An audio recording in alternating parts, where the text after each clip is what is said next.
Hello, it is Lex coming to you from Las Vegas, Nevada. I think the three of us are going to be from different parts of the world, but let's find out.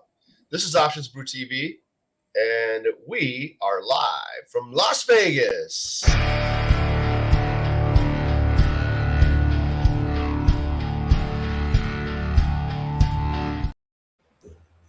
Let's go, boys. How's it going? Jason, Mark, coming to us from all over the world. Where are we? Jason, you first. Oh, I'm at the Gaylord Hotel in National Harbor in Maryland. And you are on vacation of sorts? No, I came here for a holiday party and I stayed. Oh, nice. It looks like the weather's pretty good there. I mean, it's bright. It's cold, but it's bright. Okay, good. Mark, and you're nice coming. Out. Yeah, and Mark's been drinking wine all evening in France somewhere, and he's in his wine cellar. Exactly. I'm coming to you from a wine cellar in Paris. I love it. It's been a little bit, boys. I know we went through the Thanksgiving holiday, and we had some travel plans and some vacations, so we've been off for a couple weeks. I've been talking to some folks on our Vegas leg here, and we get good response on our show, so they really like it, and they think it's unusual and some different things. One of the things I've been talking about is Jason, near and dear to your heart, is this gamma clustering. That's just a catch-all word, I suppose. So I guess people are asking, are there some new levels we can talk about, right? Because the screens I probably had different levels. You probably have the most current data, right? So what are you seeing, Jason? Sure. Hold on. Let me share my screen. All right. And I know we were talking about this a little bit pre-show, but just to confirm, this is for the December 16th expiration that we're looking at, the main serial December expiration. Right. Yeah, that's the one he's using. So hold on, let me add it to the stream. We're all on the hotel internet, so you never know. All right, there we got it. Go ahead. Yeah. So so I've been using the next, for the monthly expiration, the 16 December. And there's obvious real spots here. At 4,000, we have positive Vanna. And if you see declining implied volatility, this 4,000 becomes a major magnet. Over here, though, 3,850, if you see increasing implied, this becomes a major magnet. So this is kind of the range, the pull that we're seeing. But then on the outside, it's almost like they doubled their exposure on short Vanna. Over here at 4,100, you got 33 billion, which, we kind of say that about 85% of that is hedged. Yep. And then over here, about 28 billion. Overall, it kind of cancels out. And I kind of see us as a magnet in the current area, maybe, plus or minus 20, 30 SPX points. But the other kind of interesting thing about this is that this includes CPI and FOMC hedging. So last month, if anybody, if you're following me on Twitter at Wiz of Ops, I started predicting like a major move, like 3.54% for CPI, because all the dealer hedging was leaning in one direction. It was all leaning bullish.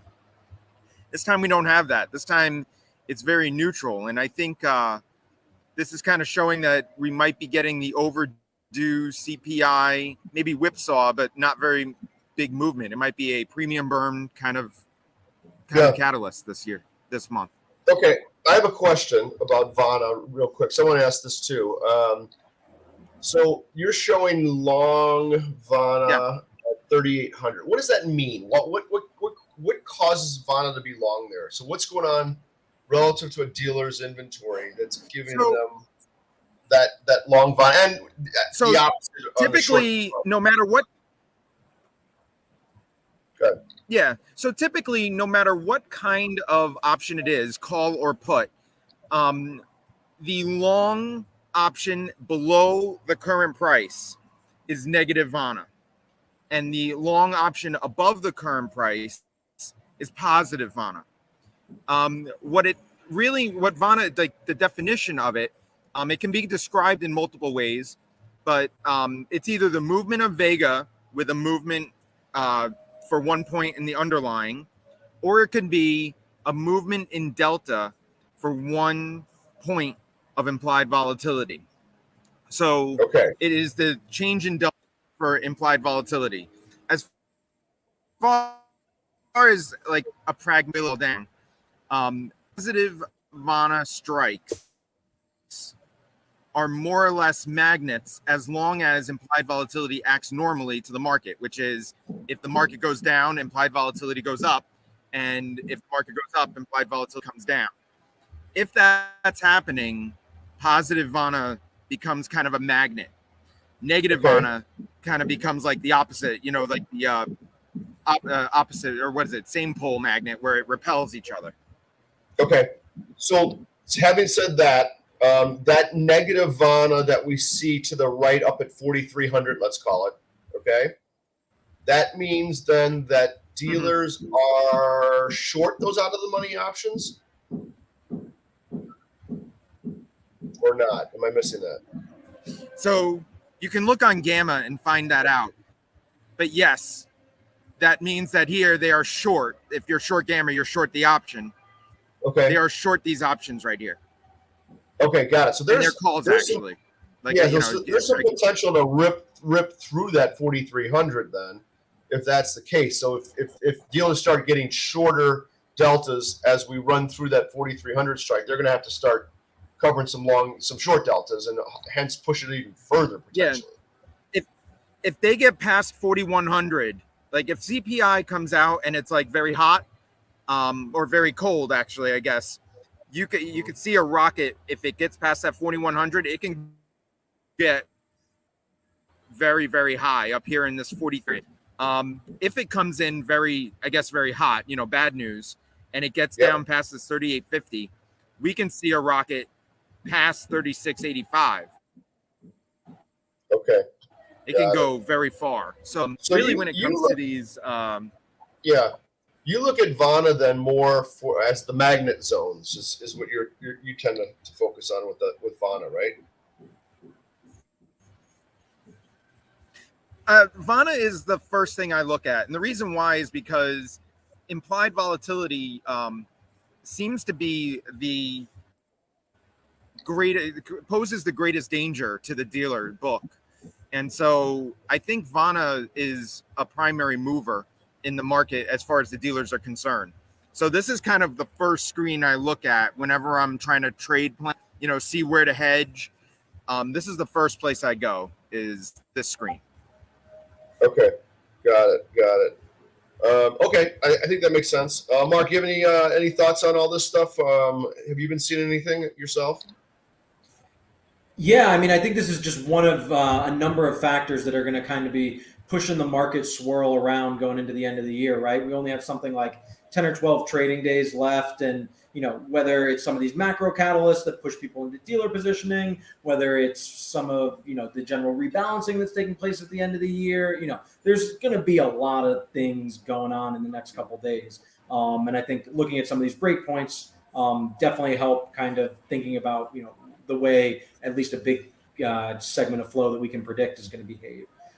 So the end of the year is always a curious time. And I mean, none more so than after a year like we've had now, right? If you look at the traditional 60-40 allocation, where both bonds and stocks have gotten kind of whacked, I think we might see some positive flows into equities because of that rebalancing. Unclear exactly how everyone's set up, but I think just a number of different things that are going to be happening in these next few trading days. Right. Yeah, that's a good point. So there's potential for people to do. I'm just going to say text harvesting. I know that's probably not the right word, but there's got to be some sort of tax sort of trading going on. Once we hit December, and that happens every year, right? Is that accurate? Totally. That's another flow that we can see in this year, and it might be even stronger this year given market performance. Right. Okay. What were you going to say, Jason? Sorry. Yeah, I was just going to say that those kind of option flows aren't showing up yet. Nobody's started to hedge for the end of December or January yet. So those flows that I just showed you is just until the end of next week for 16th December monthly option expiration. Right. And so it Okay. would cover FOMC and CPI, but it wouldn't cover any kind of end of year portfolio management for tax purposes. I mean, I guess there would be a lot of loss harvesting, right? Yep. Yep. Yeah, I would think so. Jason, when you use your studies with Vana and Charm and Gamma, is there a typical choice of expiration months you combine? Because I think some of the questions we got were, how important can a Jan of 2024 option be to Gamma? Yeah. And it's a good question. So Yeah. did you include that, or is it weight So adjusted? So first of all, if you use all expirations on Volland, implicitly, Vanna has a higher impact the closer you are to expiration. So it kind of levels out. The Volland shows that difference implicitly in the numbers. So the numbers out in January 2024 are not important as far as Gamma or Vanna or Charm, as much as it is the nearer term options. Yep. Obviously, it does count for something, particularly if those options are being put on, then they have to be delta hedged probably that day, right? But overall, there's just probably a lot of premium, and it's not going to have an impact on the second order Greeks as much as the closer options do. Right. Okay, I got it. So here's another question that I got, which I it's interesting when you talk to the retail folks, they obviously have a different perspective, right? And I tried to draw a very clear distinction between what Mark and I did as professionals and market makers, let's say, versus what they do. And they had difficulty understanding it, and some of the things were around like something like this. So I explained to them, when I sell calls as a market maker, I buy stock. Okay, and I made it very simple. They said, well, why do you buy stock and not something else? I said, well, think of stock as a parking spot. You're just parking your deltas into a temporary parking spot. And then what's going to happen is you're going to make another trade, and you're going to maybe do some other trades with stock, and it could be a sell. And we never kept track of where we bought and sold stock necessarily. We just always accumulated edge on our option trades. Okay. So the question from one gentleman was, well, what if you thought the stock was going really low or it was bad and you sold some calls? Why would you buy the stock in the first place, knowing that the stock is going to go down, or at least having a strong opinion that it's going down? So, Mark, I'm going to let you answer that one. My answer was, we didn't think that way. We had no fundamental analysis of which way stocks were going. Our whole edge model was built in the bid and the ask, and implied volatilities to a large degree too, right? So what would you say to that gentleman as well?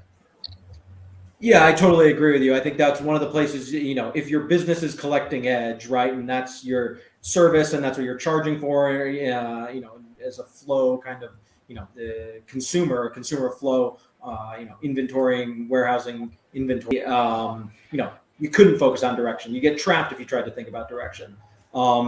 The only time you really would have a bias leaning one way or the other is maybe into expiration if there was going to be a pin situation, or if there were certain delicate scenarios where you might want to lean long or short because of some specific targeted reason. But it would more have to do with the dynamics of an option rolling off than it would have to do with some fundamental belief about the the direction of the underlying. Sure. Yeah, and if we had a tool like Jason's Volland back in the day, which we didn't have, at least I didn't have, as cool as his is, we could have that little leaning function based on what Vana is out there and what Charm may be, or at least Gamma clusters. So we might have a little bit of a bias there, but I tried to explain to them that the bias that we have is marginal relative to the overall edge machine that we had built. And then I tried to liken it to the casino we're sitting in, right? And I always try to put a disclaimer on, I don't mean trading's gambling. I'm not saying that.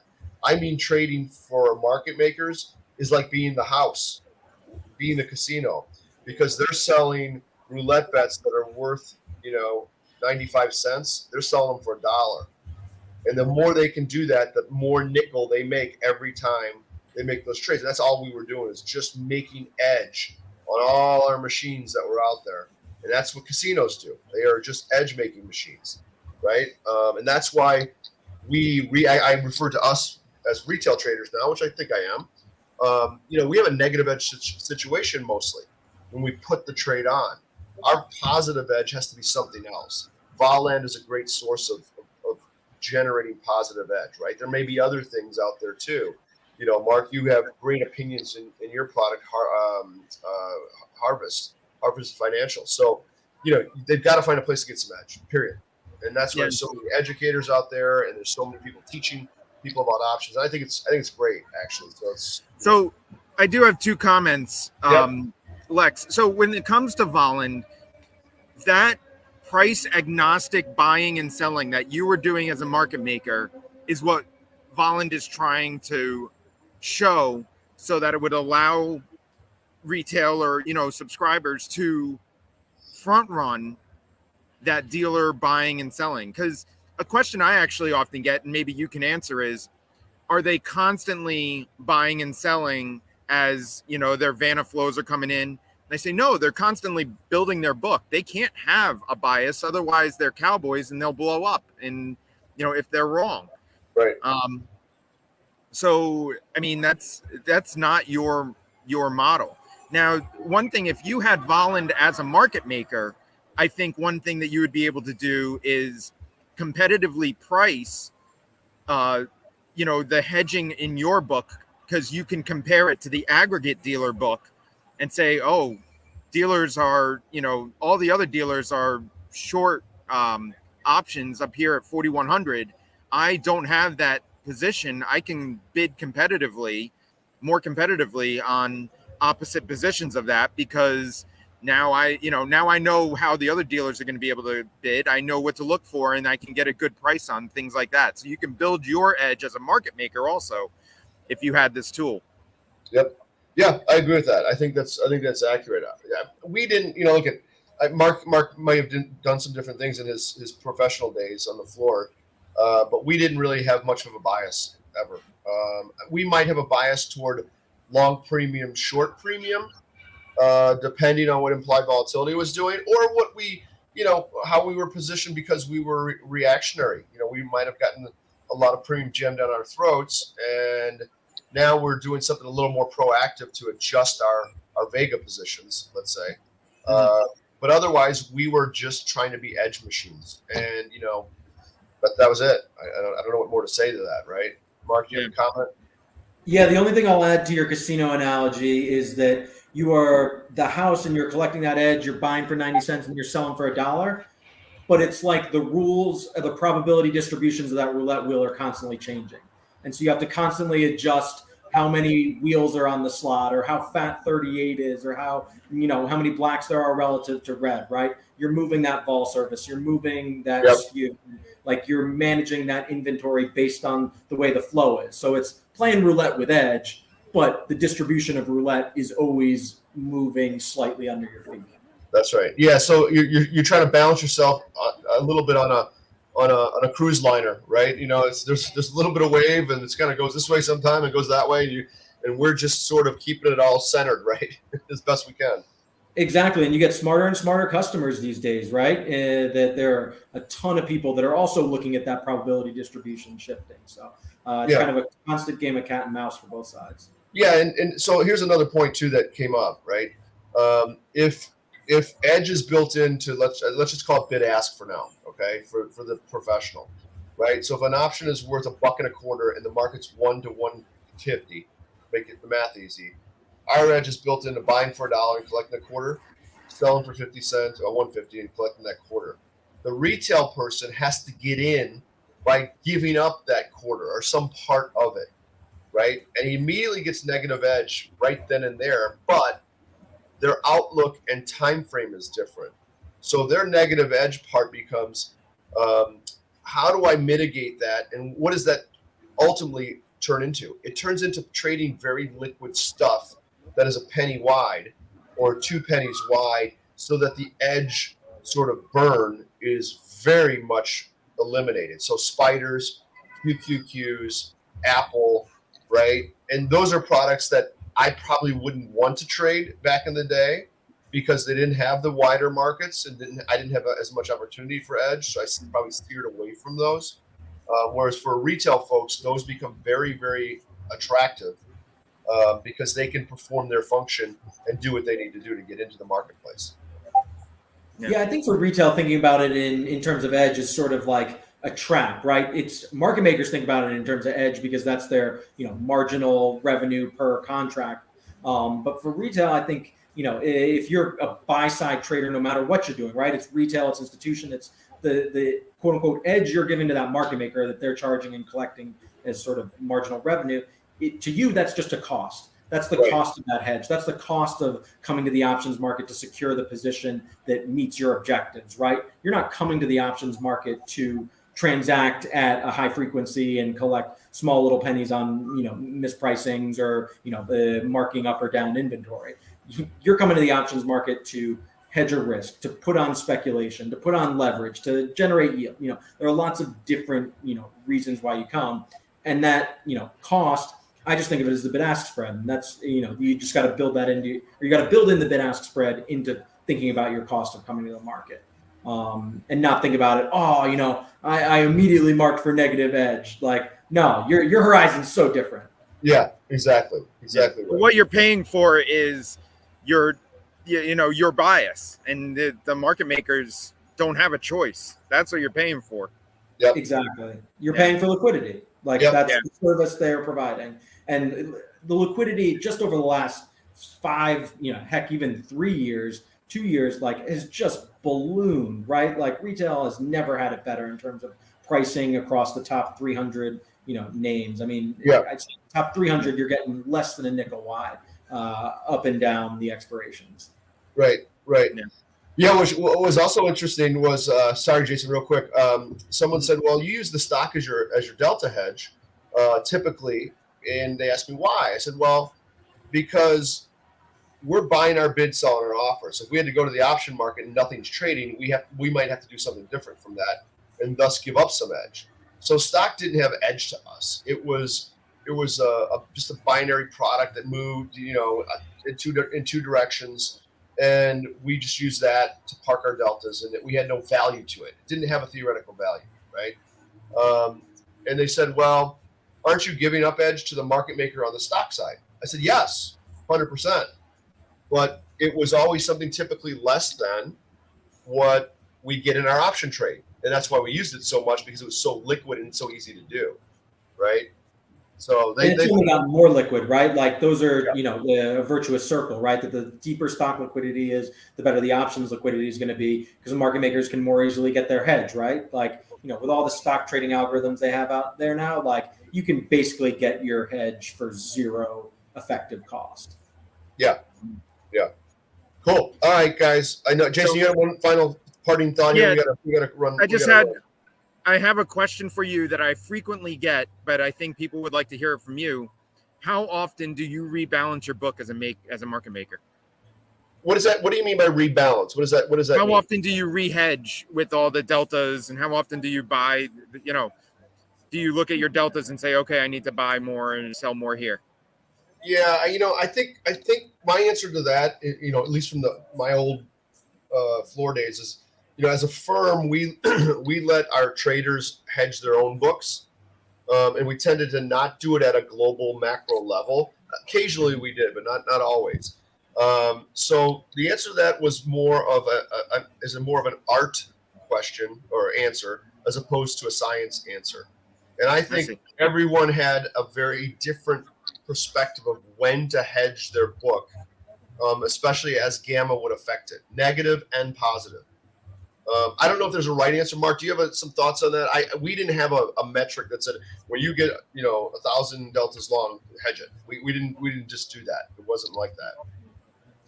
I came from the same sort of school where generally traders were given some leeway into like what their levels were. We had some rules of thumb though that pretty frequently, and they were as much for your own good, right? Like that, like it was just something you could say, oh, my deltas are 2x my gamma, like time to hedge a front spread. And it was just a repair that you could say, hey, that number's there. I don't have to think about this. I've made the decision. I have a formula for what I consistently do. Because that's often the thing that gets people tripped up is they're trying to second guess themselves at every occasion. If you just follow a system, it's pretty easy to evaluate whether that's working. So rule of thumb, back spreads 2x, deltas at 2x gamma.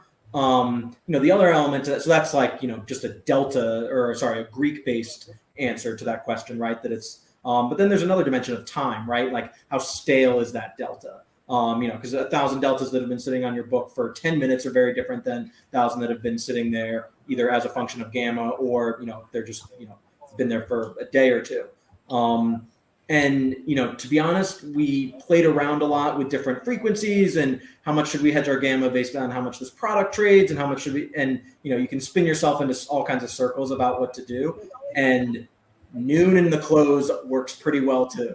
And it's not always exactly that, right? But hey, it's 10:30, it's slow, time to hedge deltas. I think it's more about following a simple system that you can stick to than it is any fancy, metric with rebalancing. Right. Yep. All good stuff, boys. Okay. Let's wrap her up. Good to see you guys. I'm glad we're back in action. So I've been trying to spread the word on on my little tour here of Vegas. That I've been. It's like my 8th day in Vegas. I should get a little metal pin or something. This is tough work in Vegas. No kidding. Well, I've been meaning to ask you all show. So are you up from the night before, or is this the morning session that you're starting? This is the morning. Good question. I can see how you could think that. This is the morning session. This is my pajamas. See, this is it right here. The beer and the burger shirt did have me fooled. I've discovered I like a new machine in Vegas. So, my thought is you want to have the least common denominator in betting strategy, right? Meaning you want to be able to bet the smallest amount you possibly can. You can always raise it, right? You can't always lower it. So when they put an artificial limit on betting, a high limit, it's to their advantage, right? I don't like that, especially in a game of craps when they give you odds behind your pass line bets. Again, this all makes sense in trading, right? Why would I bet $25 minimum when I can bet 1 and take all unlimited odds behind that bet where I get true odds on that return? So I'm always looking for something where I can bet $1 and multiply it times 10 on the back, right? So I'll tell you, they figured that out before me. They got me. They say no chance, buddy. If there are any smarter statisticians than Wall Street, it's probably in Vegas. I agree, 100%. All right, lads, stick around. Let me close her down. We'll see you next time. Options Brew TV. See you, Alex.